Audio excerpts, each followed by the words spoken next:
Hi, YouTube friends. I'm Heidi Villegas with Healing Harvest Homestead and the School of Botanical Arts and Sciences.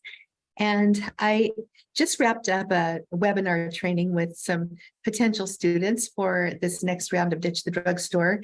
And I thought I would just hop on here very quickly and just do a quick talk about pet peeves.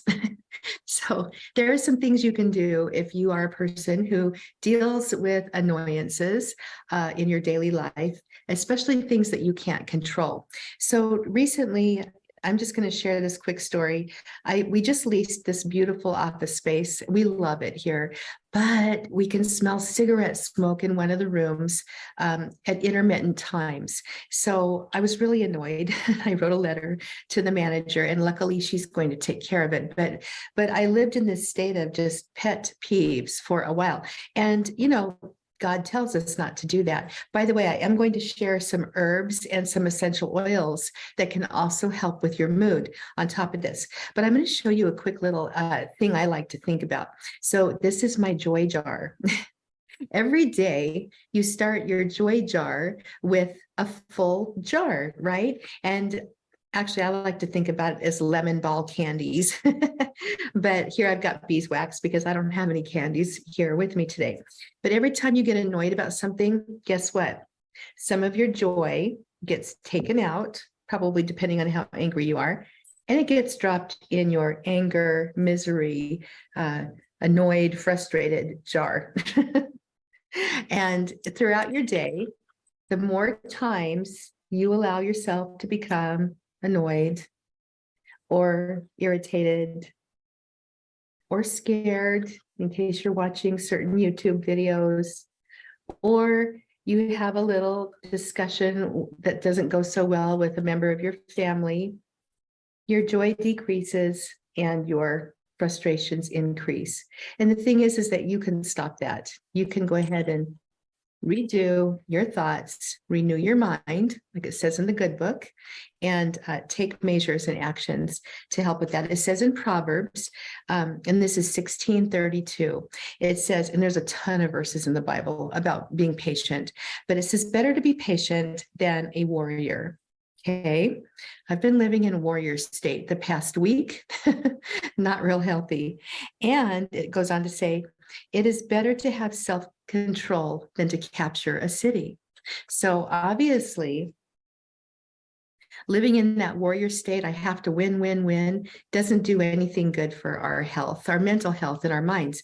As a holistic herbalist, one of the things that I work on with clients, and I am my first client, by the way, is the mindset, the stress levels, the emotional wellness and health. And that's a very powerful part of your health and wellness. And you need to have a healthy mind because that helps you have healthy hormones. That helps you have a healthy endocrine system. That helps your body continue to work to balance itself if there are imbalances. So I've got two more things I want to talk to you about. So I want you to visualize your joy jar and your misery jar. Try to keep that joy jar full, right, throughout the day. Okay, next up, we're going to talk some essential oils. So here I've got the base of a little diffuser and the lid to the diffuser. And finally, the decorative glass top to the diffuser. This is a really pretty diffuser. I love it. And it goes for a long time. But certain essential oils are very, very helpful for your mental well-being and your emotional health. So the citruses are one of those categories. Pretty much all of the citruses are amazing when it comes to at helping you lift your mood. And that's because of a chemical that they contain called limonene. It hits your olfactory bulb and immediately and this is even faster than it gets into your bloodstream to work. It goes to the limbic system in your brain, those odor molecules, and they just lift your mood. Try it sometime. Next time you're in a really bad mood or you're feeling powerless or things just aren't going that well, inhale some simple orange. All right. And if it's real orange essential oil and has not been adulterated, if it's good, high quality oil, you will feel a difference. Anyway, so I'm going to go ahead and I'm going to drop 4 drops of my orange into this diffuser. And then next up, I'm going to take some yuzu, which is another citrus, and you could actually use lemon if you wanted to. I actually don't have any lemon. I ran out of it, so I've got to place an order and get some more. Ooh, that was about 4 for sure. So this is yuzu. It's beautiful. It's a little pricier than most of the other citrus oils are. Most citrus oils are cold pressed or expressed from the peels, and basically the essential oils just squirt out of the peels. They can also be steam distilled, and but yuzu is a little bit more expensive, probably because it doesn't have as much essential oil. And then finally, I'm going to use 1 drop of rose, just 1. Rose is very powerful. Oop, here it comes. And a little goes a very long way. And it's a very good thing that rose, a little goes a long way with rose, because it's very, very expensive. So I want to just tell you, if you need a substitute for rose essential oil, you can also use rose geranium. The chemistry is a little bit different, but rose geranium is a fine substitute. And finally, and this one you're not likely to have, but I'm going to put it in my diffuser for me because I just love this. This is actually St. John's wort essential oil. It's very, very precious, and I don't use very much of it ever. It's not one of my common oils, but I just love it. And St. John's wort is helpful for the mind. Okay, so now I'm putting my diffuser together. I'm just going to turn this on. And I'm telling you, if you have a diffuser, you should have a diffuser in your house and in your business. Oh, come on, let's get on there. See if I can get it to go here.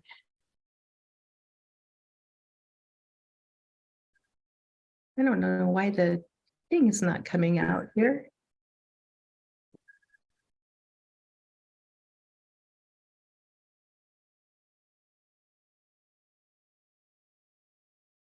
There it goes. All right. And we're just going to go ahead and put the white bulb on there. This works much better when it's sitting on a, a table. And here comes the mist. Gorgeous. And I really like this diffuser. Like I said, there it goes. There, when set down. So I'm going to go set this aside and enjoy that lovely, lovely mist. So that's another tool you can use to help with your mood and your mind. And it's really helpful too, if you are working with essential oils, to even like visualize a happy situation, some joy. And seriously, guys, renew your mind. Get your thoughts out of this and into this, and don't let these go. All right, herbally speaking, let's talk herbs now. There are a lot of herbs that I could have chosen for this chat, but I walked into my herb room and I just gathered like 4 or 5. So here we go. We've got linden. Linden, and these were fresh harvested by a friend of mine who lives in a nearby town off of her tree. And linden trees are gorgeous, but the flowers and the leaves they're very lightweight, but they are nice for putting into your herbal teas, just uplifting the mind and the heart and the emotions very gently. This is St. John's wort tincture. Okay, so I don't have any St. John's wort herb on hand because St. John's wort is one of those herbs that's best used fresh. And what I do every summer, it blooms right around the solstice, which is coming right up. So we're excited about that. But I make a lot of tincture, and I make a lot of infused oil because St. John's wort tincture and infused oils are excellent. And I make enough to last me the whole rest of the year. So this is a quart of the tincture. By the way, the tinctures will last indefinitely, which is really awesome. So it's St. John's wort. The thing with St. John's wort, it needs to be used consistently. And it is very helpful for, those states of mind where you're sad or you're grief-stricken. Over time, they can really help improve your emotional state. But there are a lot of herb-drug interactions with St. John's wort. So you must research if you're on medications so that you know if you can actually take your St. John's wort or not. So many people on medications should not be taking this, especially if you're on antidepressants and things that affect your brain chemistry. All right, next up, this is holy basil. This is tulsi, and So Tulsi, also known as Krishna, is a species of basil that it grows in India. And it's an Ayurvedic herb, and it's been well known and well studied to support emotional health. I want to say especially in women. So I did purchase this. It can be grown in my area. It's one of the herbs I haven't tried growing yet, but I do know an herbalist nearby in a nearby town who does grow it successfully. So that's on my hit list of herbs to try. Next up is lemon balm. I love lemon balm. This is lemon balm that came out of my garden last year, and this is a tincture. And this is one of those tinctures that gently supports the nervous system, is super wonderful for just your whole general constitution in your mind. I love using it with children. It's a very, very gentle and supportive herb to use. You can use it in teas as well. You don't have to make a tincture of it. You can use it in tea, but I love lemon balm. Very, very soothing. And there is an essential oil. It's also an expensive essential oil, but if you wanted to work with that as well, you can use the essential oil. But I love lemon balm, and especially for children. One other thing about lemon balm is it is an antiviral, specifically to the members of the herpes family. So if you suffer from cold sores or, genital herpes or, chicken pox or shingles, lemon balm is wonderful. It's a wonderful helper, and it can even be taken tonically. It's also really helpful for migraine headaches, and that's just because of how it works on the nervous system. So the thing about Melissa, which is the Latin name, or lemon balm, is that if you suffer from any kind of hypothyroidism or low thyroid action or function, you should do some research because you may have some kind of a reaction. It may not help your thyroid very much. So I just wanted to put that out there. Some people with low thyroid have no problems taking lemon balm, and others do. So that would be a question for your doctor. There are a whole lot of other herbs and essential oils I could have gone into for this quick little chat on renewing your mind, but I just wanted to mention, we're in control of our thoughts. Our thoughts cause our feelings, and our feelings cause our actions. So I'm going to challenge you. I want you to start paying close attention to how you're feeling.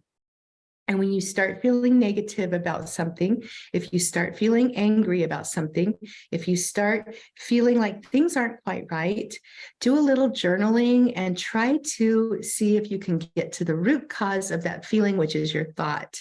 Okay? Your thoughts are the language of the mind. Your feelings are the language of the heart. You want to stay in touch with both of those. When those two things are working, guess what causes our actions? Thoughts, feelings, and then we act. And sometimes we react, and then we have problems in our life. So let's go ahead and get out there and spread some joy. And I'm not talking about toxic positivity at all. I'm talking because bad things happen to us. Difficult situations arise, like the cigarette smoke in my office. Come on. I'm an aromatherapist with cigarette smoke in my office. Anyway, I'm handling it, and it's working out just fine. But I can tell you, I lived in a state of just kind of irritation for a few days, and that's not good. So thoughts, feelings, your actions. And we can control basically our thoughts. And if we can control what's going on up here, then we're good to go. All right, I'll talk more about this later if you want, because I know there's some difficult situations. We could actually go through some of those and think about different thought processes you could use instead. Rely on your essential oils, rely on your herbs. Be present in these challenging times in a positive way. All right, I'm Heidi Villegas with Healing Harvest Homestead. I would love to invite you to my next free herbal training, which is on the 5 best herbs to get your home apothecary started. It's going to be next week. I will put the registration link in the top comment. I would love to have you join me. I have a 29-page free book for you that's got recipes and remedies. And if you register and come to the training. So I would love to see you there, and I just love you being here too. Thank you so much. I'm Heidi Villegas, Healing Harvest Homestead, School of Botanical Arts and Sciences, and I'm signing off. Bye-bye.